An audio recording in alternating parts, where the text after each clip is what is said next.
Good morning.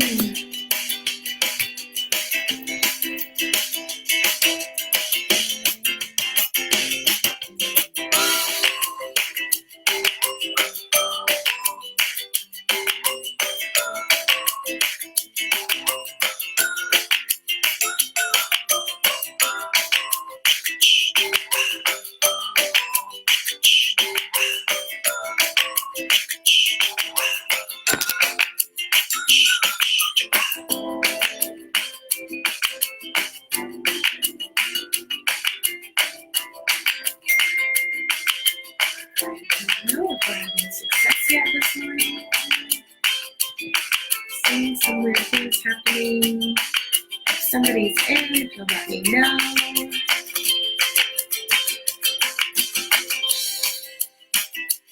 All right.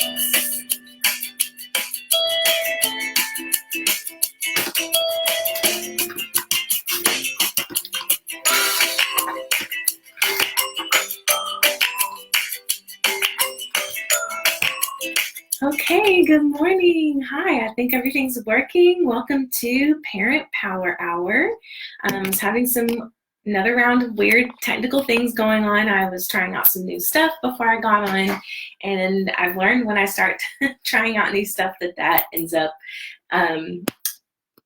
just changing the way I have to get started. So I'm going to plug in so everybody can hear me clearly.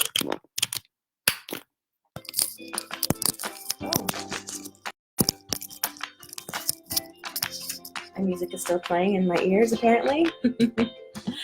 All right, so welcome to Parent Power Hour. I am Kristen, and this is with New Minds Enrichment. I think I'll just do one if that's okay, if you guys can hear me. And I can't see my comments for some reason, so I can see that there's a few people watching. I'm just going to keep going on through, and if one of the admins can pop in and whenever, okay, let me see what this message is about. Let's see what's going on. Okay, so everybody can hear me fine. All right, I'm just going to keep going on, and if one of the admins can pop in and manage the comments that are coming in, or kind of give the title to the top of the live that we're having today, that'll be great, because this is Parent Power Hour. You are in the right place. You came to the right place. I'm Kristen, and what we do here during this time together is we spend some time putting on our own oxygen masks, right? The air's getting kind of thin. We've been in the house.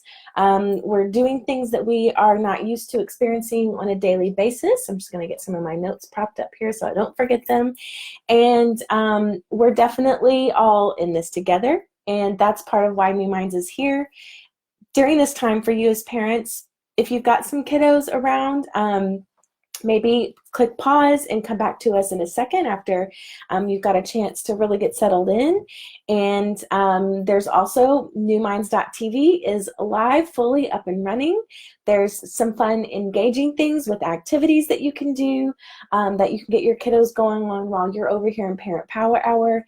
And then there's also some things where they can kind of sit back and observe and enjoy without having to gather any sort of materials or anything on there. All right, so take a little pop over there if you've got some kids around and you need to get a little extra space. If you're just joining us, this is Parent Power Hour, and I am having some trouble seeing any of my notifications come in this morning.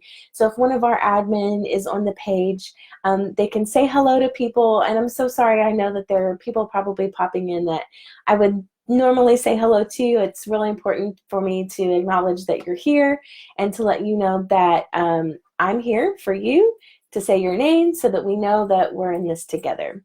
So let's jump right in.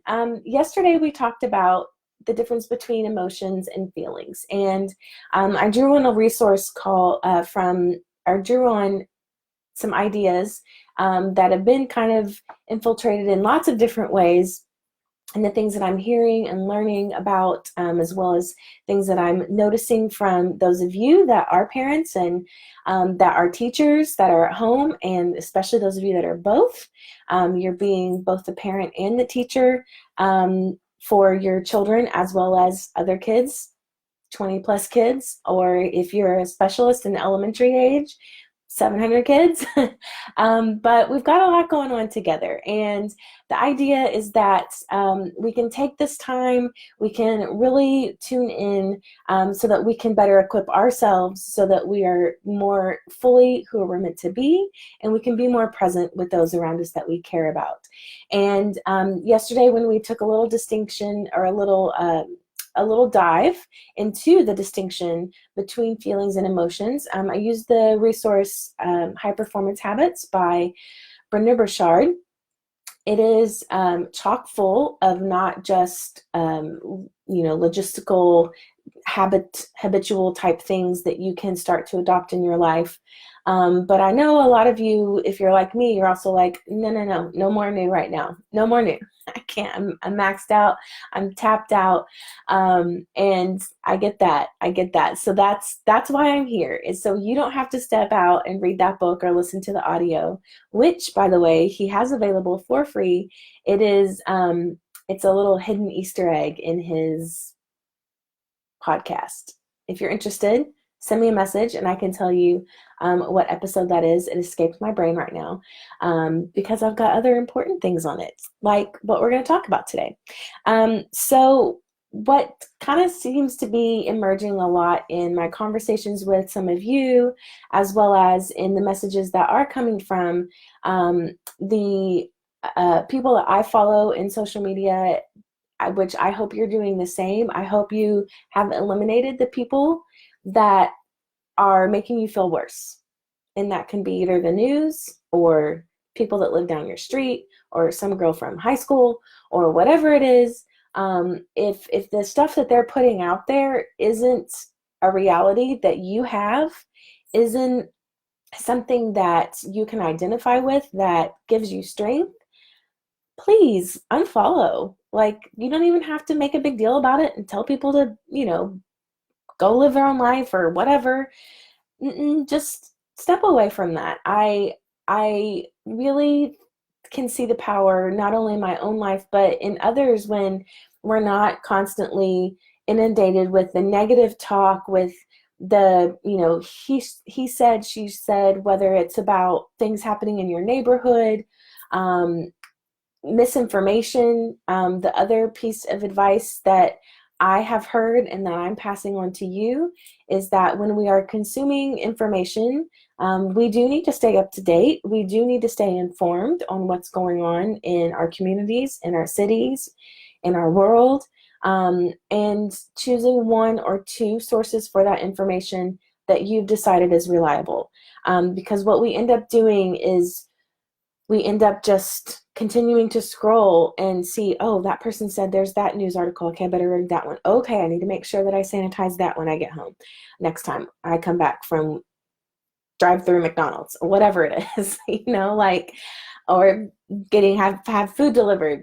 There's all kinds of information that might feel helpful in that moment because you're like, yes, that's something I can do. But what that's doing is actually adding to your list of things that you're doing. Think about it. Like we kind of just popped for a second over to the thought that we can't handle any more stuff. And yet we're looking at stuff constantly. We're reading stuff and we're listening to things being passed around from our friends and things being passed around from our family and our community and our neighborhood, blah, blah, blah. Choose what's right for you. What is not right for any of us is listening to all of it. Because when we start to listen to all of it, then we start to get deafened by the things that are important. And when you do choose what's right for you, you're going to choose things that are in line with your family values, that are in line with what's important to you, that's in line with your goals and your why. And I would venture to say that listening to all of the news sources and clicking on every article and listening to every text message that comes across from everybody from all the groups, that I would venture to say that all of that is not in line with your why, in line with what's important for you and your family during this time. So that was an unexpected tangent.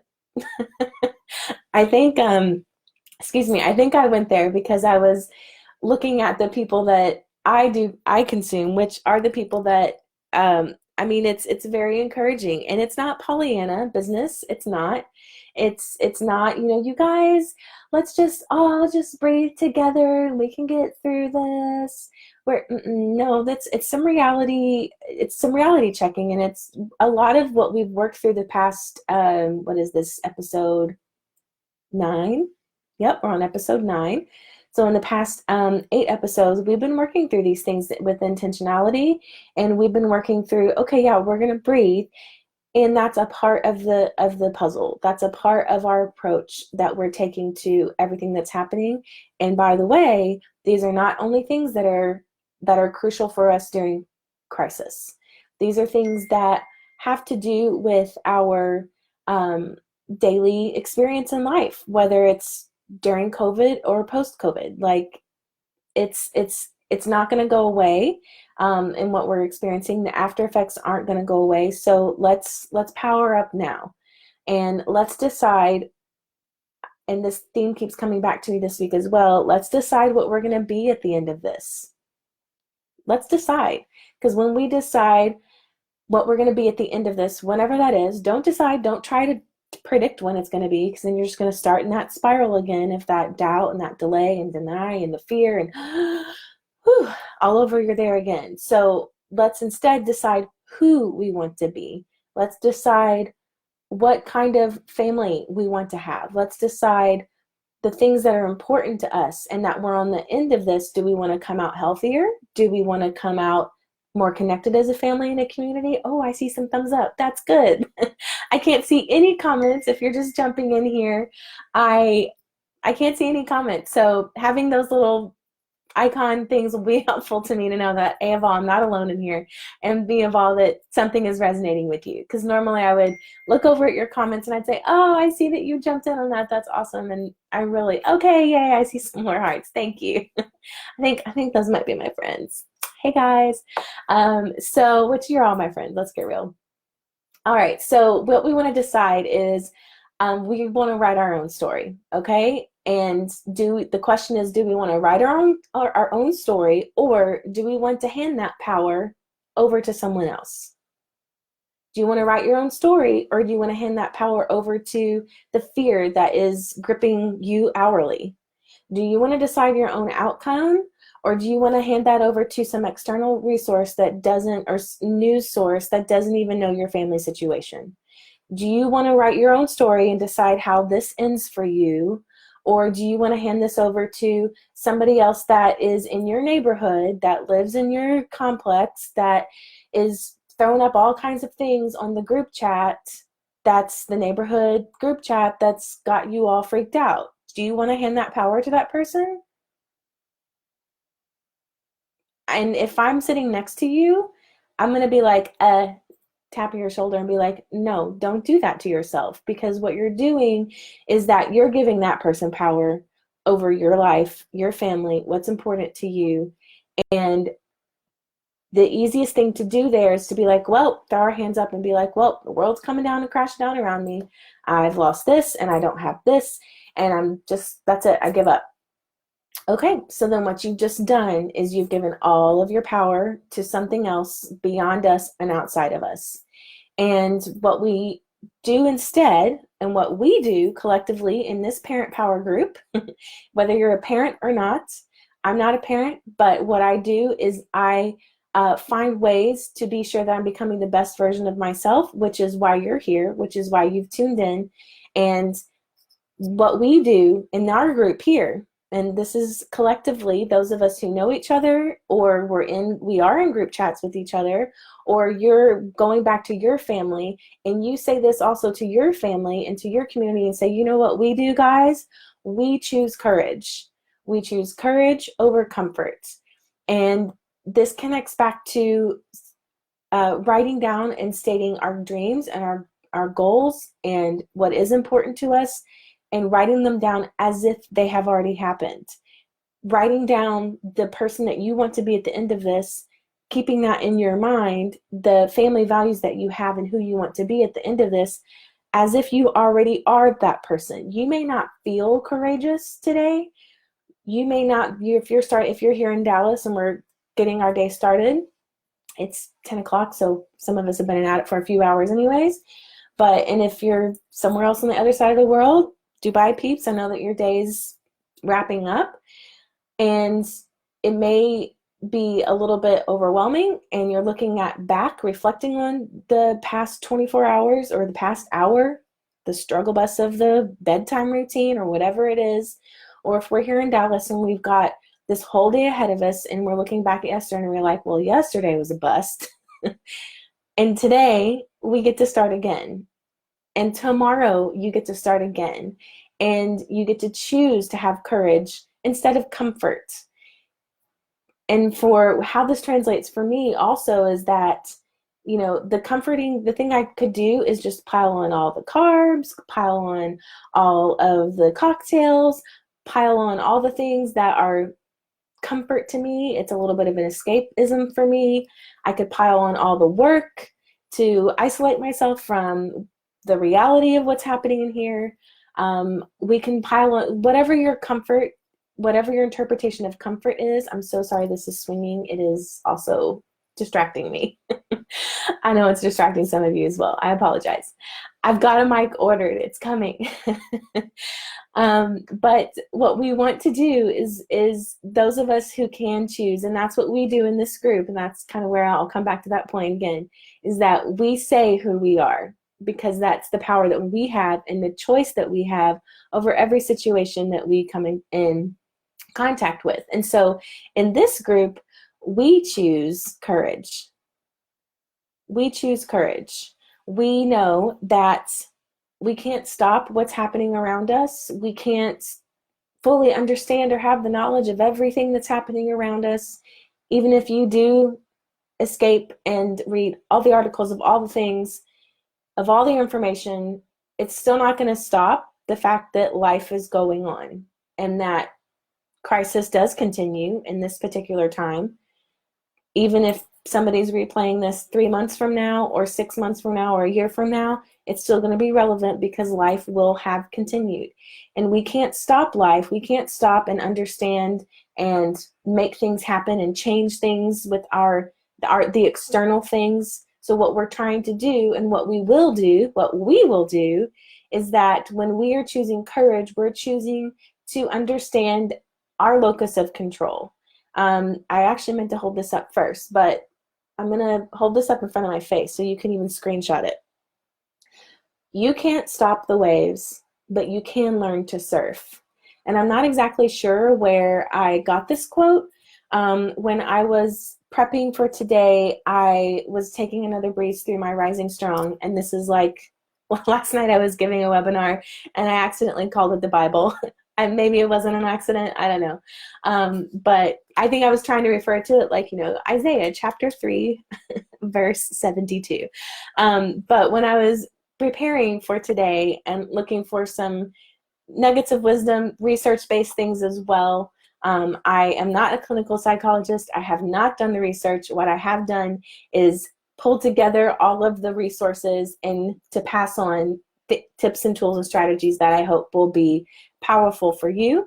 And when I was preparing for that today, I was like, oh, I've just had this random note in the front, I've just had it in the front for forever. And at the top it says locus of control. And it says you can't stop the waves, but you can learn to surf. And I don't even know, usually I write down this resource of these quotes that I end up taking out. And who knows, it could be from this book. I'll let you know if I end up finding it someday. The other thing that it says is that I didn't write down because I want us to, anyway, the other thing that it says is events are not traumatic unless we perceive them as such. I'm going to say that again. Events are not traumatic unless we perceive them as such. I know why I skipped writing that one out today. It's because we talked about that yesterday in our feelings versus emotion talk, unpacking how we perceive perceive our emotions when we make meaning out of that. But yeah, and then the bottom part are like my notes on an audio recording about the worst organizations, good organizations, and best. So that's like business work stuff. So this kind of was a catalyst of in a connection to what we've been talking about this week so far, in us choosing courage over comfort. And as Brene Brown starts, and if you're friends with me, you've heard me say this, and I'm definitely, you know, pulling up under, looking under the hood a little bit and revealing, pulling back the curtains. That's the phrase. Pulling back the curtains a little bit on some of the words that you do hear me say sometimes, especially in a crucial conversation. And that is her research has shown, Brene Brown's research has shown that when we choose courage over comfort, what we end up doing is living in our stories and making meaning out of those instead of living in the reality. And the reality is anything that's outside of ourselves, right? And so she has a step in her process for braving strong, she calls it, and that is reckoning. And I don't know about you guys, so I was raised in Kentucky and grew up there. And there's a lot of funny sayings, a lot of colloquialisms that are straight out of Kentucky. I mean, and I don't use them too much, except for when, I've spent a lot of time around the family, or, talking on the phone to my gram or something like that. If you spend any time with Miss Jeannie and Smart Start Music, you hear them all the time. But, well, starting phrases with, well, I reckon I better go to the store and buy some toilet paper. Toilet paper. Not toilet, but toilet. And a lot of phrases start, and I've never really made that connection before that, saying something, well, I reckon I better. Well, it always starts with well as well. Like there's always, well, I reckon I better go ahead and do that thing. Well, I reckon I better. And I never thought about it. It's kind of a way of gently saying, well, the story I'm telling myself is, which is the Brene Brown phrase, right? And what she recommends and what she found through her research is that when we're able to view the world, when we're able to view our circumstances and our feelings as stories, as how we can interpret, and specifically last week we were talking about naming it to tame it, right? And so if we can start to tell ourselves stories and to say, well, this happened today, and what I'm telling myself, the story I'm telling myself about what that meant is, it kind of brings it balances this like finalness to it. It really sets up the stage for growth mindset. It gives you this sense of everything isn't always going to be the worst thing that it possibly could be. That, well, I might as well just go ahead and forget it because this is the way the world is. Instead, when you start viewing your experiences, viewing your feelings, interpreting what's happening in your body, listening to how you are responding to those around you with a reckoning, with, well, I reckon, with the story I'm telling myself is, the meaning that I'm making about all of these things that I think that's going on, gives you this sense of, it's a lack of finality, right? It gives you a bit more of a broader sense and experience and understanding to what you're experiencing. And what that does is that is the first step to helping you recognize what you are feeling, right? We talk a lot about, or we have talked a lot about, naming our feelings and recognizing our world around us. And this goes also for your kids, even as young as 3 and 4, even 2, like, if there's any vocabulary, if you can ask questions and your little one can respond with a yes or no, then they're able to have some sort of conversation with you. Of course, they don't have the vocabulary to express what they're feeling and what they're experiencing. That's where we step in as the parent, as the caregiver, as the adult. It may even be that you're in a relationship with someone. It could be, your life partner. It could be a business relationship, that they don't have the emotional intelligence either, or the vocabulary to recognize what they're feeling. And that's where we can invite others to tell their story. So let's unpack a little bit how this might be. Um, it starts a little bit with a tip I gave last week about having tough conversations, or when you do disagree on things, is starting off with this phrase of, so what you're telling me is you don't want to go outside today. So what you're telling me is you kind of give them the give them the lane so that they can drive their car through it and not go off the road. Um, if it's a little one, okay, you're upset. I know you're upset because there's tears rolling down your face. It's almost like you're a narrator, or what do they call it in sports? Sportscaster. There it is. A sport. It's like almost like you're narrating in sports casting the actual things that are happening in front of you. Do it for yourself. You could do it for the little ones or the medium-sized ones in your house. Even schoolers and high schoolers can benefit from, okay, what I see you doing right now is that your shoulders are up, you're raising your voice. Yes, I am raising my voice because I don't want to do this work again for the 9th day in a row. It's just too much. Okay.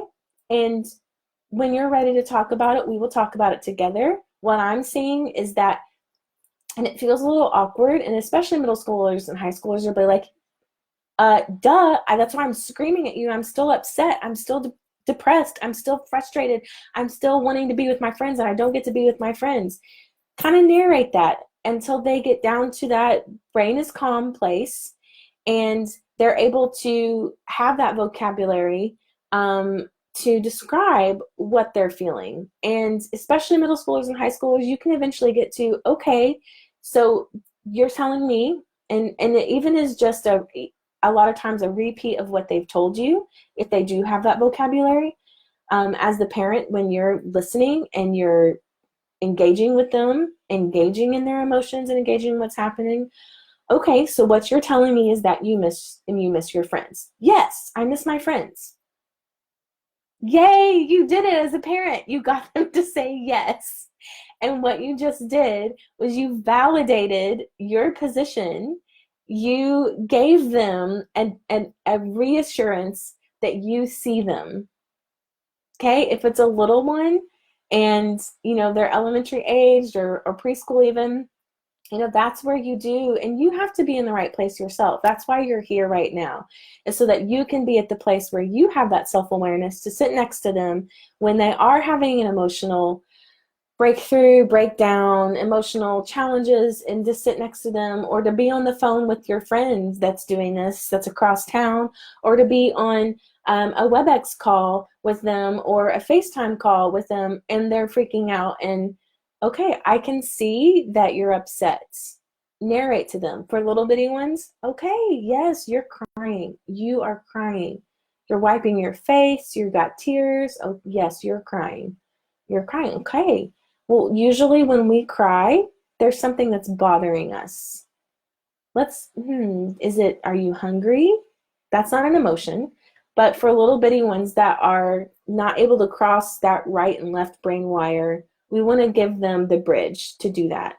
And so a lot of times we can't get to that place, whether we're a child or a teenager or an adult, until we have brought our breath back down, until we are not in that fight or flight mode. I talk about it, I swear, like every day, because I'm going to keep talking about it. And I have another tool for you. In combat training and for people that are nurses and first responders and active duty soldiers, they're actually trained that when they are in this actual fight mode, that they still have to keep their cool, right? Think of ER doctors, think of what's happening right now in our hospitals, the amazing people that are keeping our families and communities healthier. They have to have this center, they have to have this calm, they have to have their logical brain in function. And one of the tools that they use, and I bet some of you have very similar tools that maybe you already use yourself or that you've seen before, is 4x4 breathing. So what it is, and I drew a little picture for us to guide today, and what it is you inhale for 4, you hold it for 4, you exhale for 4, you hold it for 4. So we're going to do that together right now, and you'll hear me audibly breathe, especially when you're doing this with kiddos. Grab a little scratch piece of paper, draw out your circle. You can even do it while you're drawing it. Go really slow. Let's do it together. Ready?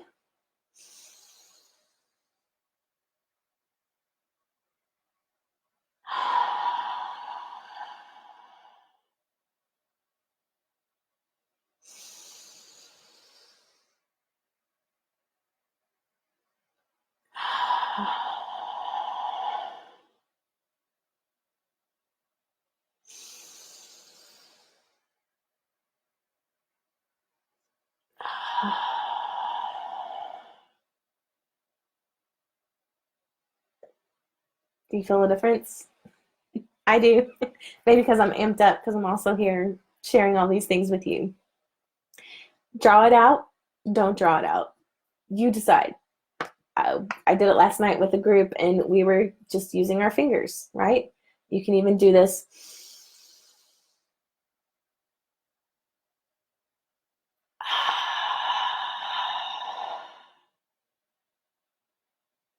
Okay?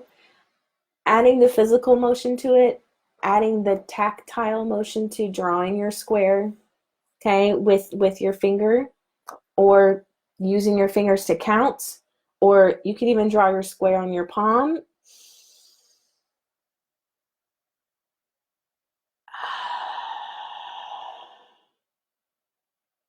Okay, this brings that stress level down, that brings your right brain back in control, balanced. I won't say control, delete that. More imbalanced with your left brain so that you can start to formulate that vocabulary for yourself. You can start to get into the zone of, okay, well, I reckon I'm stressed. You already know you're stressed. So then you start telling yourself your story about why you might be stressed, about backing up to the reasons that you got to this level of stress anyway. And that's where you can evaluate from a right brain, calm brain, that you can decipher the difference between what's the actual reality that you do have control over and what you don't. And the things that you don't have control over, pick them up and put them on a shelf. You're not going to throw them away. They're not going to go away. They're still going to be there. But even if it's, and I would encourage you, if you're also a tactile person, write them down on a piece of paper, fold up that piece of paper and put it somewhere else physically. The things that you know that you don't have any control of. If you're at the level where you can do that mentally and package them up in your brain and put them on a back shelf in your brain somewhere, find a way that works for you, because what we know, or when we know that we're not, okay, let me back up a second. You know that you're not in control with your right brain, that you are not approaching it from a right brain when you are having blow-ups. When you as the adult, we also see this in our kids, right? We can see that they are not acknowledging and having their story and naming it to tame it, because they're having blow-ups, they're having meltdowns, they're having freakouts. So whenever you're also judging yourself and you're having extremes, well, I am the worst at da-da-da, I am terrible at da-da. Whenever you start all of these absolutes of I am, and those things are not in line with what you are, with what you a few days ago did all the work and you dove in deep and said, this is important to me, this is who I am. And when you start seeing other versions of that that are not the version that you want to be show up consistently, that's a sign to you to listen to yourself, to listen to what's happening, to the stories in your head, and to start to retell them so that you can come back around to who you are and who you said, to who you know you are, who you know you're meant to be. Because we start interpreting our reality based on things that are not who we are. So what we have is we have a tool, and remind yourself if this is something that you can practice, and we'll kind of start to wrap up here. If this is something where you're not there yet to be audible with your breathing and to tell people or to have that physical touch with it, because it feels a little bit too exposed to you or a little bit too vulnerable, what you could even do, this is why I carry around all my little tools. You can even just leave yourself a reminder. Or I'm right-handed, so I would actually put it on my right hand. Leave yourself a reminder. It's just a little square, and it doesn't have to be on your body. It can be on a piece of paper. And somebody who's in your family, if your spouse, if your wife walks by and she's like, what is with all the squares? She's not gonna know. She's not gonna know what all the squares are on your paper, and that you're really just like, if she asks me one more time to take out the trash, to go buy toilet paper, whatever the case is, that's what's happening in your brain, and you're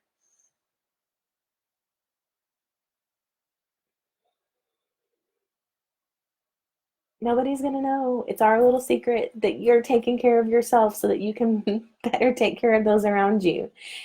If you're not ready to be out loud with it yet, okay? Leave yourself reminders. If it's a square written on the edge of the paper, if you're in a meeting, if you're in a WebEx and you're in a meeting and somebody is really just ticking you off because they're not listening to your ideas, they're steamrolling the conversation, they're way off base on what their plans are for what's happening in the company in this project, and blah, blah, blah, blah, blah, blah, blah.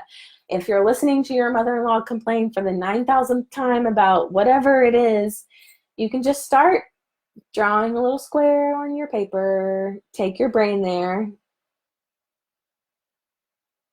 come back.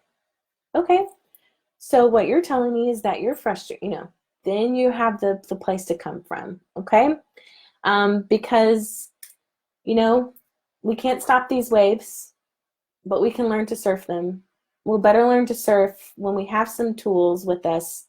And I hope that when you're feeling like you're on the struggle bus, I hope that when the wheels have fallen off the bus, maybe there were no wheels on the bus to start with, that some of these tools can bring you back to your center, bring you back to you being the driver of the bus, and you deciding that you're going to have the control and the power over your own story. You have the power over your own story. I'm going to leave you with this last one, because when we learn to see struggle as necessary, important, and a positive part of our journey, then we can find true peace and personal power. Someday I'll have like fancy, screens and things, but for now you're getting handwritten notes. So I hope that this gives you some personal peace and power that you can pack up and sleep on if you're about headed to bed on the other side of the world, or if you are in the middle of your day, or if you're watching this at a time when the kids are doing their work in the house, that you can start to get in the practice of seeing the struggle that we're experiencing, whether it's crisis related or not, whether it's post-COVID, that it's an important and positive part of our journey, and that we will find true peace and personal power when we get on the other side of it. Okay, everybody. I hope that whatever you're doing, that you are pursuing your passions until they become your talents. And this has been Parent Power Hour, where you've tuned in to real inspired learning for all. I hope you all have a great day.